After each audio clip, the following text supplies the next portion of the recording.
That's تم رئیسہ ہو، حمین جبریل اور عنایا نہیں ہو، اور ہاں تم ان سے الگ ہو، اسپیلنگ الگ ہونا بہت اچھی چیز ہے رئیسہ، اور دا بیسٹ تھنگ زندگی اسپیل بی کا ٹائٹل جیتنے کا مقابلہ نہیں ہوتا جس میں کچھ لفظ جیتنے پر ہم خود کو لکی اور ان لکی سمجھیں۔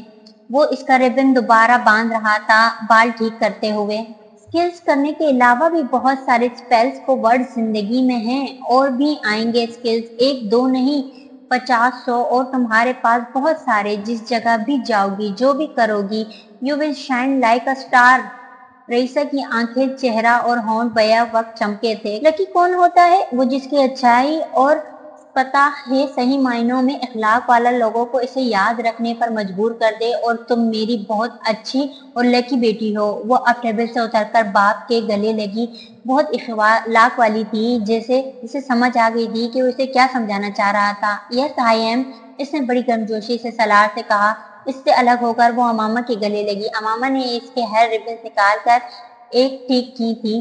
سلار نے کافی کا ایک سپ لیا اور اسے ادھورا چھوڑ کر وہاں سے چلا گیا۔ اس سے تاخیر ہو رہی تھی۔ بابا مجھ سے خفا تو نہیں ہوئے نا؟ سلار کے جانے کے بعد رئیسہ نے امامہ سے پوچھا۔ نہیں خفا نہیں ہوئے، لیکن تمہارے رونے سے ہمارا دل دکھا، امامہ نے جواباً کہا۔ I am so sorry mummy, میں دوبارہ کبھی نہیں روؤں گی، اس نے امامہ سے وعدہ کیا۔ امامہ نے اسے تھپکا۔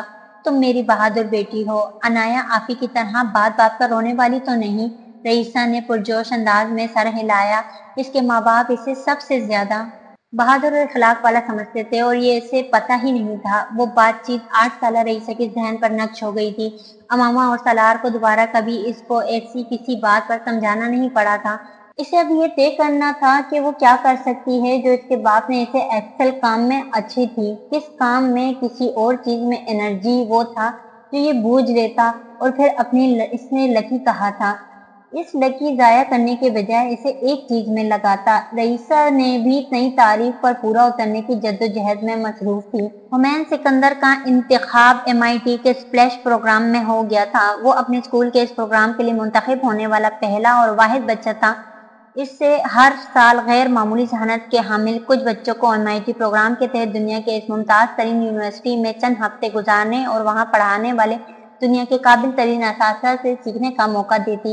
یہ بہترین دماغوں کا اپنا ایک MIT کو ایک بے حد کم عمری میں ہی کھوجنے، پرکھنے اور چننے کا عمل تھا۔ امامہ اور سلار کے لیے حمین سکندر کے اسکول کی طرح یہ بے حد اعزاز کی بات تھی، لیکن اس کے باوجود وہ جاننے پر کہ حمین سکندر انتخاب ہو گیا تھا فکر مند ہوئے تھے۔ وہ جبریل سکندر کو تنہا کہیں بھی بھیج سکتے تھے، لیکن حمین کو اکیلے اس عمر میں اتنے ہفتوں کے لیے کہیں بھیجنا ان کے لیے بے حد مشکل فیصلہ تھا، خاص طور پر امامہ کے لیے جو اس 10 سال کے بچے کو خود سے الگ کر کے اس طرح اکیلے بھیجنے پر بالکل تیار نہیں تھی۔ لیکن یہ اسکول کا اصرار اور حمین کی ضد تھی جس نے اسے گھٹنے ٹیکنے پر مجبور کر دیا تھا۔ ہم ان کی قسمت کو کنٹرول نہیں کر سکتے، کل کیا ہوتا ہے، کس طرح ہوتا ہے، کوئی چیز ہمارے ہاتھ میں نہیں ہے، تو میں مستقبل کے خوف کی وجہ سے انہیں گھر میں قید نہیں کروں گا کہ دنیا انہیں کوئی نقصان نہ پہنچا دے۔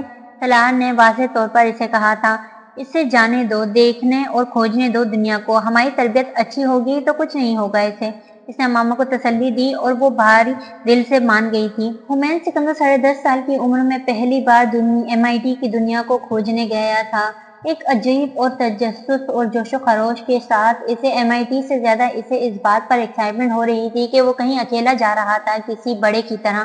اسے گھر سے بھیجتے ہوئے ان سب کا خیال تھا وہ وہاں چند دن سے زیادہ نہیں رہ پائے گا اور واپس آ جائے گا، ہوم سک رہ پائے گا، ایڈجسٹ نہیں ہوگا، ضد کرے گا۔ ان کی توقعات بالکل غلط ثابت ہوئی، ایسا بالکل ثابت نہیں ہوا۔ حمین سکندر وقتی طور پر ہی صحیح لیکن وہاں جا کر وہ سب کچھ بھول گیا تھا۔ وہ دنیا تھی اور دنیا نے اسے 10.5 سال کے بچے کو بری طرح فیشنیٹ کیا تھا۔ اس دنیا میں ذہانت واحد شناختی علامت تھی اور وہ بے حد ذہین تھا۔ وہاں سے واپس آتے ہوئے وہ اپنے باپ کے لیے یہ خوشخبری میں لینے آنے والا دنیا کا ذہین ترین دماغ قرار دیا گیا تھا۔ اسپلیش بھی لایا گیا تھا 125 کی ذہانت رکھنے والے صرف چند بچوں میں سے ایک جنہوں نے اس پروگرام کو اس شناخت کے ساتھ اٹینڈ کیا تھا اور اپنی صلاحیتوں کے حساب سے ان بچوں میں سرفہرست حمین سکندر کو نہ صرف اس کی ذہنی بلکہ ان بچوں میں MIT صلاحیتوں کی وجہ سے سنگل آؤٹ کیا گیا تھا، بلکہ مستقبل کے ذہین ترین MIT میں بھی سرفہرست رکھا تھا جن کی پرورش دماغوں کی کھوج کے پروگرام کے تحت کرنا چاہتی تھی۔ اور حمین بے حد خوش تھا اس سبب کے اغراض و مقاصد سے پوری طرح باخبر نہ ہونے میں بجائے MIT باوجود وہ صرف اسی بات پر خوش تھا کہ اسے اب بار بار کے مواقع ملنے والے تھے، کیونکہ اس ادارے نے کچھ منتخب بچوں کے لیے کچھ پروگرامز میں شرکت اوپن کر دی تھی۔ یہ ان بچوں کی MIT ہر سال تھی۔ مجھے ہر سال وہاں جانا ہے۔ اس نے گھر آتے ہی کھانے پر ماں باپ کو اطلاع دی تھی، جنہوں نے اس کی بات کو زیادہ توجہ سے نہیں سنا تھا۔ اگر کسی چیز پر سالار سکندر نے غور کیا تھا تو وہ یہ تھی کہ وہ اتنے دن ان سے الگ رہنے کے باوجود بے حد خوش اور مطمئن تھا۔ نہیں کیا، میں نے وہاں بہت انجوائے کیا۔ اس نے مس نہیں، میں نے کسی کو اپنی ازلی طاقت کا مظاہرہ کرتے ہوئے امامہ کی ایک بات کے جواب میں اعلان کیا تھا اور وہ دونوں اسے دیکھ کر رہ گئے تھے۔ وہ بڑا ہوتا اور ایسی بات کرتا تو زیادہ غور نہ کرتے، لیکن وہ ایک بچہ تھا اور اگر کسی جگہ کے ماحول میں اس قدر مگن ہو گیا تھا کہ اسے اپنی اسٹرانگ فیملی بھی بھول گئی تھی اور وہ اپنے گھر اور گھر والوں سے ہونے کے باوجود انہیں بھول گیا تھا، تو یہ کوئی بڑا حوصلہ افزا باؤنڈنگ بات نہیں تھی ان دونوں کے لیے۔ آپ کو پتا ہے بابا، مجھے اگلے سال بہت ساری پریویلیج ملیں گی اور اس سے اگلے سال اور بھی زیادہ، پھر اس سے اگلے سال اس سے بھی زیادہ۔ وہ بے حد ایکسائٹمنٹ سے ان دونوں کو بتا رہا تھا، جسے وہ یہ پلان خود ہی کر کے آیا تھا کہ اسے وہاں ہر سال جانا تھا۔ آپ کو پتا ہے کسی بھی MIT میں اپلائی کے لیے سمر پروگرام میں اپلائی کر لیں گے، وہ اور مجھ سے کوئی فیس نہیں لیں گے۔ انرول کروں گا تو بلکہ مجھے وہاں سب کچھ فری ملے گا۔ اس کا خیال تھا اس کے ماں باپ اس خبر پر اس کی طرح ایکسائٹڈ ہو جائیں گے۔ وہ ایکسائٹڈ نہیں ہوئے تھے، وہ سوچ میں پڑ گئے تھے۔ تو بابا، آپ مجھے ہر سال وہاں بھیجا کریں گے نا؟ اس نے بالآخر سالار سے کہا، وہ جسے آتے ہی جانے کی یقین دہانی چاہتا تھا۔ اگلا سال بہت دور ہے ہومین، جب اگلے سال آئے گا تو دیکھا جائے گا، سالار نے گول مول انداز میں اس کی بات کا جواب دیتے ہوئے کہا۔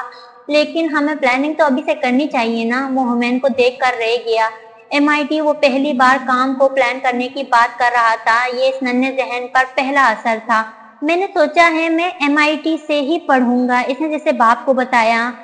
بہت زیادہ۔ وہ دونوں ان کی بات سے محظوظ ہوئے۔ وہاں جانے سے پہلے تک وہ تعلیم میں دلچسپی نہ رکھنے کا اعلان کرتا رہتا تھا اور اس کو یقین تھا دنیا کا بڑا انسان وہ ہوتا ہے جو صرف ہائی اسکول تک پڑھے اور بس، اور وہ چونکہ خود بھی ایک بڑا انسان بننا چاہتا تھا تو وہ بھی صرف ہائی اسکول تک ہی پڑھنا چاہتا تھا۔ اور اس کے بعد؟ سالار نے اس سے پوچھا۔ اس کے بعد میں نوبل جیتوں گا، اس نے بے حد اطمینان سے کہا۔ ایوں کی بات کر رہا ہوں۔ وہ دونوں اس کا چہرہ دیکھ کر اسپیلنگ بی جیسے وہ گئے تھے۔ آپ کیا ڈھونڈ رہے ہیں پاپا؟ سالار نے بے حد نرمی سے سکندر عثمان سے پوچھا تھا۔ وہ 2 گھنٹے سے ان کے پاس بیٹھا، باتیں کرنے سے زیادہ ان کی باتیں سن رہا تھا۔ ان کی گفتگو میں اب الزائمر جھلکنے لگا تھا۔ وہ جملوں کے درمیان رک کر کسی لفظ کو یاد نہ آنے پر گڑبڑاتے، الجھتے، جھلاتے اور بھول جاتے، اور پھر وہ بات کرتے کرتے اٹھ کر کمرے میں ادھر ادھر جاتے ہوئے چیزیں اٹھا اٹھا کر دیکھنے لگے تھے، یوں جیسے انہوں نے کسی چیز کی تلاش تھی۔ سالار نے انہیں بالآخر ٹوک کر پوچھ ہی لیا تھا۔ یہیں رکھا تھا، انہوں نے سالار کے جواب میں کہا تھا۔ وہ اپنے بیڈ کے سائڈ ٹیبل کے پاس کھڑے تھے۔ سالار بہت دور صوفے پر بیٹھا ہوا تھا۔ کیا؟ سالار نے کریدا۔ ایک سگار باکس کامران نے بھیجا تھا، وہی دکھانا چاہتا تھا تمہیں، انہوں نے بے حد ایکسائٹڈ انداز میں کہا اور ایک بار پھر تلاش شروع کر دی۔ سگار باکس چھوٹی چیز نہیں تھی، وہ اس کے باوجود اسے تکیہ اٹھا اٹھا کر ڈھونڈتے رہے تھے۔ پتہ نہیں اس وقت اس کے ذہن میں ڈھونڈنے والی چیز کی کوئی شکل بھی تھی یا نہیں۔ وہ الزائمر کے اس مریض کو پہلی بار اس حالت میں مرض کے اثرات کے ساتھ دیکھ رہا تھا جو اس کا باپ تھا۔ شاید ملازم نے کہیں رکھا ہے، میں اسے بلاتا ہوں، انہوں نے بالآخر تھک کے کہا تھا۔ وہ اب واپس سالار کے پاس آ کر بیٹھ گئے تھے اور انہوں نے اسے آوازیں دینا شروع کر دی۔ سالار نے انہیں ٹوکا۔ پاپا، انٹرکام ہے، اس کے ذریعے بلائیں۔ سالار نے سائڈ ٹیبل پر پڑا انٹرکام ریسیور اٹھاتے ہوئے باپ سے کہا۔ اس سے وہ نہیں آتا، انہوں نے جواباً کہا اور دوبارہ اسے آوازیں لگانے لگے۔ وہ ایک ہی سانس میں جسے آوازیں دے رہے تھے۔ ان کے گھر اس وقت وہ ملازم موجود نہیں تھا، وہ چھٹی پر تھا اور سالار یہ جانتا تھا وہ ان کا پرانا ملازم تھا۔ اسے لگا اسے باپ کی مدد کرنی چاہیے، ملازم کو خود بلانا چاہیے۔ نمبر بتا دیں، میں بلاتا ہوں اسے، سالار نے سکندر عثمان کو ایک بار پھر ٹوکا تھا۔ نمبر نہیں پتا، ٹھہرو میں فون سے دیتا ہوں تمہیں، انہوں نے اس کی بات کے جواب میں کہا تھا اور پھر رکے بغیر اپنی جیبیں ٹٹولنے لگے۔ سالار عجیب کیفیت میں انٹرکام کا ریسیور ہاتھ میں لیے بیٹھا رہا۔ وہ سیل فون جسے اس کا باپ تلاش کر رہا تھا وہ سامنے میز پر پڑا تھا۔ وہ اس انٹرکام کے نمبر کو اپنے سیل فون کی یادداشت میں ڈھونڈنا چاہتا تھا اور وہ انٹرکام اس ملازم کا ایک حرفی نمبر یاد نہیں رکھ پاتا تھا۔ وہ الزائمر کے جن ہاتھوں اپنے باپ کو زیر ہوتے دیکھ رہا تھا، تکلیف بڑا چھوٹا لفظ تھا اس کیفیت کے لیے جو اس نے محسوس کی تھی۔